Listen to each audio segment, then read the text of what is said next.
Kung may isang isyong pinag-uusapan sa inyong paaralan o komunidad, paano mo ipagtatanggol ang iyong paniniwala? Sapat na bang sabihin na ito ang opinyon ko? O kailangan mong magbigay ng mga dahilan at ebidensya upang mapaniwala ang iba? Sa ating pang-araw-araw na buhay, madalas tayong humaharap sa mga sitwasyong kailangan nating mga tuwiran at ipaliwanag ang ating panig.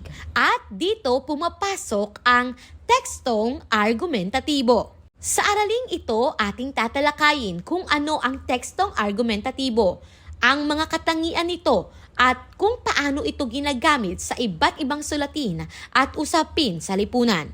Ayon kina Anastasio at iba pa noong 2016, ang tekstong argumentatibo ay isang uri ng teksto na naglalayong manghikayat. Ginagawa ito sa pamamagitan ng pangangatwiran o pagbibigay ng argumento tungkol sa isang paksa. Ang pangangatwiran ay isang paraan ng pagpapatunay sa katotohanan. Layunin nitong patunayan na ang isang ideya, konsepto o paniniwala ay may sapat na batayan upang paniwalaan at tanggapin ng iba. Sa madaling salita, ang tekstong argumentatibo ay hindi lamang basta pagbibigay ng opinyon. Ito ay pagbibigay ng opinyon na may matibay na dahilan at ebidensya. Bakit nga ba mahalaga ang ebidensya? Sa pagsulat ng tekstong argumentatibo, hindi sapat ang sariling paniniwala lamang.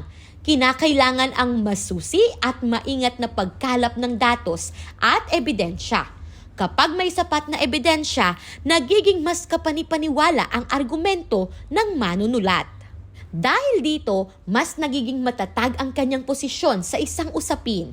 Kung walang ebidensya, mahihirapang paniwalaan ng mga mambabasa ang isang argumento. Kaya naman, mahalagang suportahan ang bawat pahayag gamit ang mga katotohanan at mapagkakatiwalaang impormasyon. Pagsusuri sa iba't ibang panig. Bago pumili ng panig, mahalagang pag-aralan muna ang iba't ibang pananaw tungkol sa isang paksa. Sa pamamagitan ng malalim na pananaliksik, mas nauunawaan natin ang magkakaibang punto de vista ng mga tao. Kapag mas marami tayong nalalaman tungkol sa isang issue, mas nagiging madali ang pagpili ng posisyon na ating susuportahan. Ang isang mahusay na manunulat ng tekstong argumentatibo ay hindi lamang nakatuon sa kanyang sariling paniniwala. Sinusuri rin niya ang mga argumento ng kabilang panig upang makabuo ng mas matibay na pangangatwiran. Ang isang mahusay na argumento ay dapat malinaw, lohikal, may sapat na ebidensya, nakabatay sa katotohanan at may maayos na pagpapaliwanag. Samantala, narito ang ilang halimbawa ng mga paksang maaaring gamitan ng tekstong argumentatibo.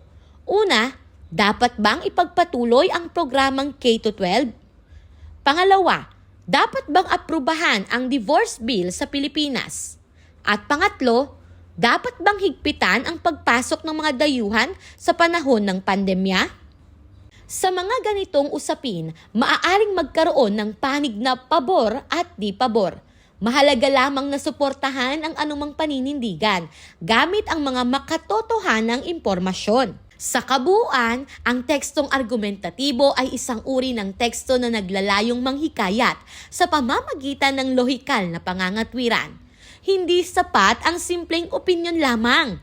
Kinakailangan itong suportahan ng mga datos, ebidensya at malinaw na paliwanag.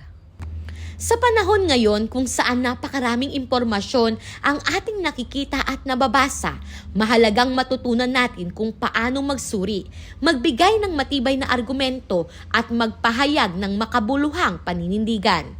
Tandaan, ang malakas na argumento ay hindi nakabatay sa lakas ng boses, kundi sa lakas ng katotohanan at ebidensya.